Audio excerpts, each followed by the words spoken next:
안녕하세요. 책을 소개하는 여자 책소녀입니다. 오늘은 책소녀 세 번째 시간인데요. 책을 소개하려고 하니 어느 수필가가 쓴 노년의 품격이라는 글의 한 소절이 떠오르네요.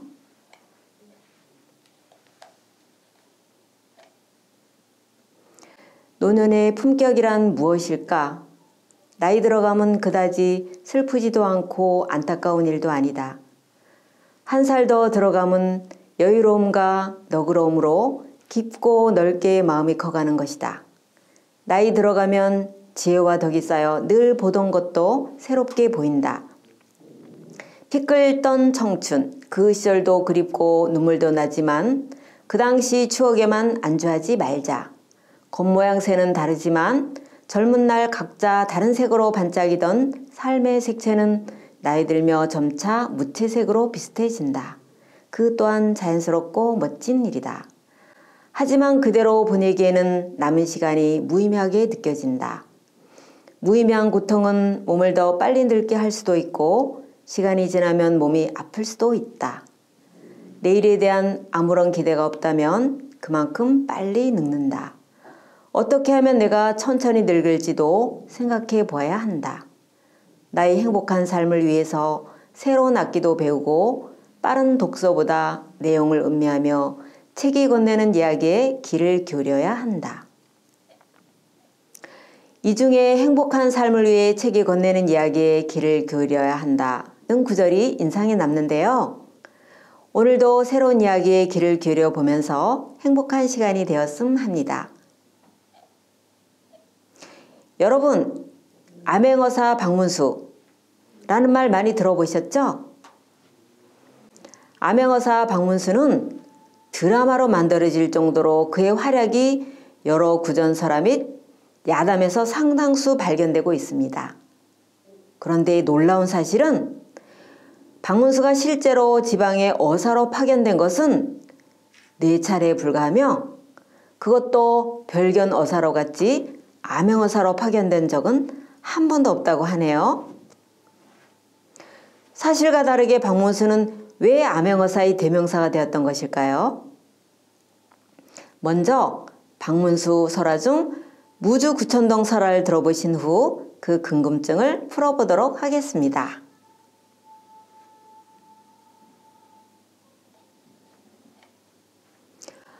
어느 날은 어사가 덕유산으로 시차를 갔는데 이 산은 골짜기가 깊고 길이 험해 거기 사는 백성 외에는 함부로 출입을 못하는 곳이었습니다. 어사는 산행 중에 그만 길을 잃고 헤매다가 천신만고 끝에 인가를 찾습니다. 다들 불을 끄고 잠이 들어있는데 그 가운데서 유독 어느 한 집만 불이 환하게 켜져 있었습니다. 이것을 괴이하게 여긴 박문수가 몰래 들어가서 문틈으로 엿보았더니 글쎄 젊은이가 아버지로 보이는 늙은이에게 자신을 죽여달라고 하고 그 늙은이가 울면서 칼로 젊은이를 살해하려는 것이었습니다. 뿐만 아니라 곁에는 며느리로 보이는 여성을 시어머니로 보이는 여성이 칼로 찌르려고 하는 거예요. 박문수가 놀라 문을 두들기며 사람을 불렀더니 노인은 옷깃을 정지하고 밖으로 나와 아무렇지도 않은 얼굴로 문을 열어주고 어사가 하룻밤 묵어갈 것을 청하자 예의 바르게 응대하고는 사랑방을 내어주고 저녁상까지 내오는 것입니다. 그 태도가 매우 예의 바르고 절도가 있어 어사는 방금 그 일이 되간저 무슨 일인지 매우 궁금해졌습니다. 저녁을 먹고 난 후 정색을 하고 내막을 물어보니 노인이 눈물을 흘리며 이렇게 사연을 이야기했습니다. 저는 유한거라 하는 사람으로 나날이 어려워지는 가계를 이기지 못하여 몇 년 전부터 덕유산으로 들어와 서당 훈장 노릇을 하여 생계를 도모하고 있었습니다. 근방의 이 무주구천동에 천시성을 가진 거부 집안이 있는데 이 근방의 모든 집들이 대부분 그 집안의 땅을 소작하여 먹고 사는지라 그 위세가 실로 대단합니다. 더군다나 이 무주 구천동 일대는 땅이 험하고 오가는 사람이 없어 관가의 다스림이 미치지 못하기로 더욱 심합니다. 라며 이야기를 이어나갔습니다. 그런데 뜻밖에도 청가에서 천씨 집안의 며느리와 노인의 아들이 밀통하였다는 누명을 씌워 그 대가로 노인의 아내와 며느리를 빼앗아 아내는 천씨가 취하고 며느리는 그의 아들이 취하려는 해괴한 계획을 꾸몄다는 것입니다. 천씨 며느리가 달아났으면 아들만 새로 결혼시키면 되는데 자기까지 새로 결혼하려고 노인의 부인이 새로 결혼하려고 자기까지 새로 결혼하려고 한 이유가 노인의 부인이 미인이었기 때문이며 노인의 며느리를 빼앗아 자기 아들의 아내로 삼으려고 한 것도 노인의 며느리가 미인이라 천씨 아들이 탐했기 때문이라는 것입니다. 그러나 이 동네에 사는 사람들은 모두 다 청가의 집 소장농이므로 그 사정을 딱하게 여기면서도 아무도 돕겠다고 나서는 이가 없어 꼼짝없이 아내와 며느리를 빼앗기게 생긴 터라 그 치욕을 이기지 못하고 동반 자살을 시도했던 것인데 자식이 차마 부모를 죽일 수가 없어 아들과 며느리가 각각 시부모에게 죽여달라고 울며 청한 것이었다고 했습니다. 노인의 딱한 사정을 들은 어사는 하늘의 눈이 밝으니 어찌 딱한 사정을 모른 채 하겠느냐 하며 위로하고는 다음날 아침 일찍 노인의 집을 나서서 무주읍으로 나갔습니다. 고을의 사또에게 암행어사의 증표인 마패를 보인 그는 한나절 안에 근동의 뛰어난 강대들을 불러 모아 그 재주를 직접 보고 줄타기에 능한 광대 한 명과 땅재제에 능한 광대 한 명, 마상제에 능한 광대 한 명, 입에 술을 머금고 불을 뿜는 광대 한 명을 차출해서 각기 오방색의 색깔로 꾸민 신상복을 지어 입히고는 무주구천동으로 떠났습니다. 무주구천동에서는 이미 그 천씨 부자가 결혼식장을 차려놓고 시어머니와 며느리를 강제로 치장시켜 놓았고 저들은 사모간대를 다 갖춘 신랑 복장을 하고는 혼례를 막 치려고 하는 찰나였습니다. 그런데 갑자기 구경꾼들이 두 무리로 쫙 갈라지더니 그 사이로 박문수가 황색 깃발을 든 황룡신장 복장을 하면서 다가와 차려져 있던 혼례상을 벼락같이 내리치고는 큰 소리로 4명의 사신신장을 차례로 불렀습니다. 그러자 미리 뽑아놓은 4광대가 사방에서 각자의 재주를 따라 한 사람은 줄을 타고 내려오고 한 사람은 담장을 바람같이 뛰어넘어 들어오고 한 사람은 날개가 달린 용마를 타고 들어오고 한 사람은 살아있는 용과 같이 불을 뿜으며 들어오므로 혼례를 구경하고자 자리에 모인 모든 자들이 두려움에 떨며 고개를 숙였습니다. 좌중이 진정되자 어사가 큰 소리로 나는 옥황상제의 명을 받들어 이 자리에 왔노라. 어느 날 어느 시에 무주 구천동에 온갖 못된 짓을 저지른 사악한 신랑 2놈을 잡아오라 하셨으니 사방신장은 협력하여 즉시 사모간대한 2놈을 끌고 가도록 하라. 하니 신장 복장을 한 4광대가 일시에 달려들어 천씨 부자를 잡아 집 밖으로 끌고 나갔습니다. 어사는 구천동 밖 30리에 이르러 너희 죄를 내가 알렸다. 천씨가 지은 죄를 고하자 두 부자의 죄를 낱낱이 논한 후 그에 대한 형벌로 광대들을 시켜 천씨 부자를 그 자리에서 처형하고 그 시체를 묻고 광대들에게 살해한 후 구천동을 떠났습니다. 10년이 지난 후 어사는 다시금 구천동을 지나다가 노인의 집에 들렀는데 그 사이 노인은 이미 세상을 뜨고 아들이 훈장을 물려받아 마을의 소년들에게 그를 가르치고 있었습니다. 어사가 넌지시 그날의 일을 물어보니 그 일이 있은 후 마을의 모든 사람이 하늘이 그 덕을 아는 집이라 하여 유씨 일가를 존경하기 시작했고 그 덕분에 가세도 크게 번창하였다는 것입니다. 구촌동의 주민들도 그 부자의 집에 덕을 본받자며 선행을 하여 구촌동이 존경을 받는 골이 되었다고 합니다. 이에 박문수는 그저 웃으며 하늘은 눈이 밝아서 딱한 사정을 모른 채 하지 않는다 는 말만을 남기고 그 집을 떠났다고 합니다. 나중에 영조가 이 사실을 알고는 왜 자신이 한 거라고 말하지 않았냐고 하니 박문수는 그러면 그 노인은 더 이상 착하게 살지 않을 것이며 구촌동 사람들은 다시 악행을 저지를 것입니다. 라고 말하자 영조는 박문수의 지혜에 감탄했다고 합니다.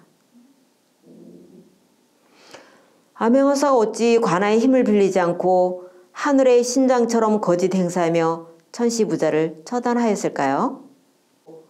그러나 사정을 잘 알고 보면 이 일화 속 박문수의 결정은 실로 탐복할 만합니다.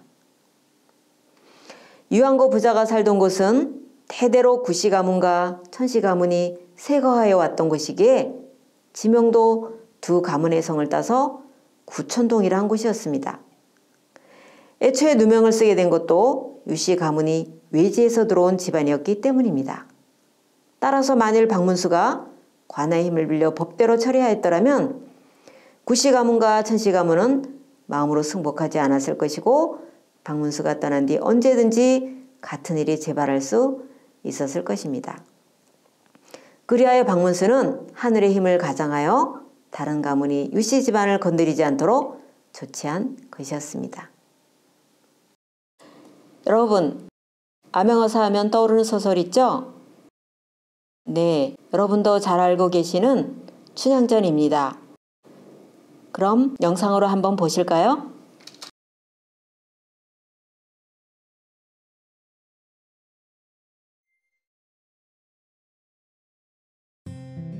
때는 조선시대. 이곳은 전라남도 남원이에요.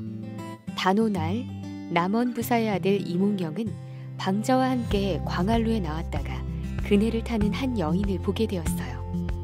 오, 방자야, 저 건너 그네를 타는 여인은 사람인게냐 선녀인게냐? 어디? 남원에서 아주 유명한 기생 올매와 성참파님의 딸 성춘향이라 합니다요. 방년 16세로 남원 절세 미인이지요. 춘향이라, 당장 만나야겠구나. 이몽룡과 춘향이는 서로 한눈에 반해 그날로 둘만의 백년가약을 맺었어요. 오늘부터 1일? 이몽룡과 성춘향은 매일매일 만나 행복한 시간을 보냈어요. 그러던 중 갑작스럽게 이몽룡의 아버지가 서울로 전근을 가게 되면서 이 둘은 이별을 하게 되었어요. 춘향아, 내가 과거 급제하여 다시 너에게 돌아올 것이니 조금만 참고 나를 기다려다오. 그때는 꼭 부부의 연을 맺고 오래오래 행복하게 살자꾸나.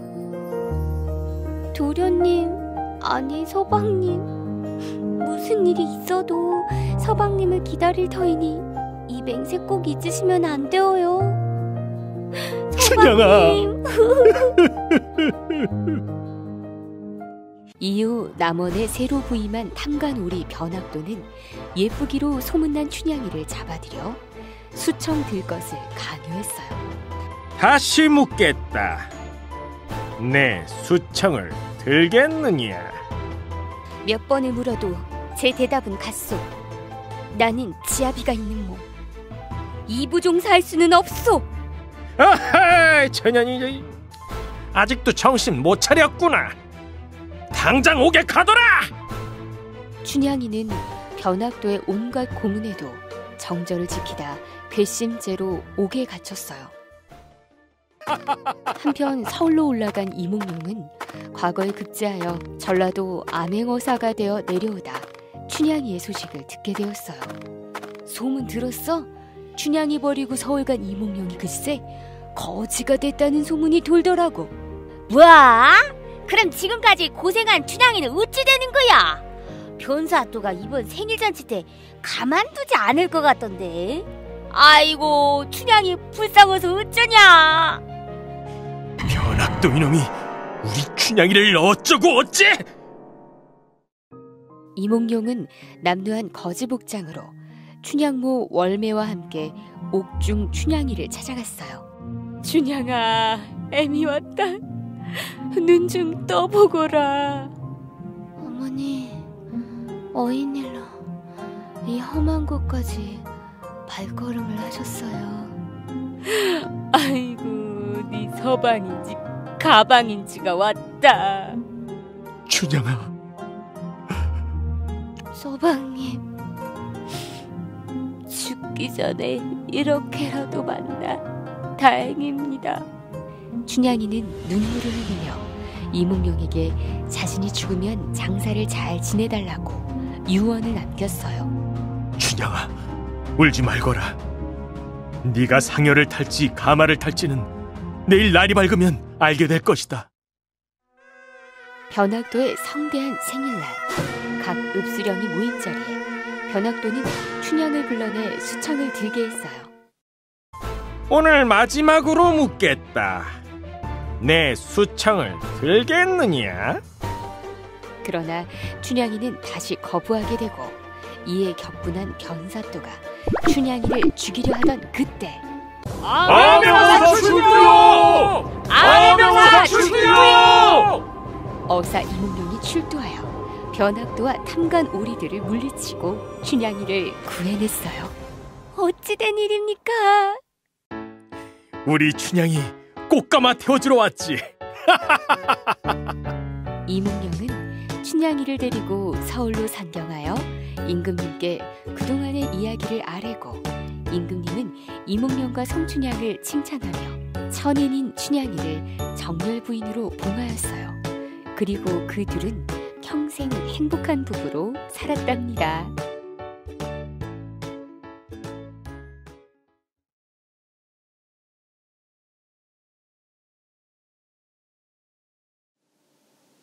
춘향이가 옥에서 칼을 쓰고 죽음을 기다리고 있을 때 암행어사 출두야 하는 소리와 함께 포악한 관리 변학도는 관직을 빼앗기고 무지한 춘향이 옥에서 구출되어 암행어사로 온 이도령을 만나 기뻐하는 장면. 이 장면은 읽는 이로 하여금 통쾌함과 짜릿한 즐거움을 주기 충분한 장면인데요. 암행어사가 출대해서 춘향의 억울함을 풀어주고 구해주는 부분은 바로 암행어사 설화에서 영향을 받은 것입니다. 이 이야기에서 당시 조선 사람들이 암행어사에게 바랬던 이미지를 잘 알 수 있는데요. 그럼 암행어사의 역할은 무엇이었을까요? 암행어사는 쉽게 설명하면 조선시대 비밀경찰입니다. 임금님은 항상 백성들이 편안하게 살고 있는지 알아야 제대로 나라를 다스릴 수 있잖아요. 그런데 사람들을 괴롭히는 나쁜 관리들이 많이 있었어요.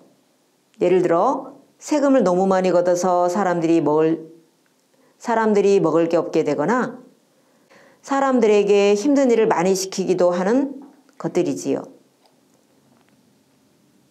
임금님은 이런 소문을 들으면 비밀경찰인 암행어사를 그곳에 몰래 보내 사태를 파악하고 나쁜 짓을 한 관리를 벌주어 바로 잡았던 것입니다. 박문수는 실제로 어떠한 인물이었기에 암행어사의 대명사로 자리 잡을 수 있었던 것일까요? 영조가 가장 아꼈던 신하들 중 하나였던 박문수는 백성들의 원통함과 그 근본적인 원인을 이해해주고 해결해 주려는 의지, 그리고 절차에 구애받지 않는 파격적인 조처, 뛰어난 실무 능력, 강직한 성품 등 백성들이 암행어사에게 기대하는 요소를 모두 가지고 있었습니다. 이것이 바로 박문수가 실제 암행어사로 파견했던 적이 없음에도 불구하고 암행어사의 대명사로 지금까지 회자되고 있는 이유일 것입니다. 사람들은 예나 지금이나 자신이 해결할 수 없는 문제가 발생하면 누군가 영웅이 나타나 그 문제를 해결해 주기를 바랍니다. 이 이야기에도 그런 심리가 잘 나타나 있습니다. 요즘 코로나로 어려워하고 있는데요. 암행어사 박문수 설화와 춘향전 들으시면서 즐거우셨나요? 다음에는 또 다른 작품으로 만나 뵙겠습니다. 감사합니다. 안녕히 계세요.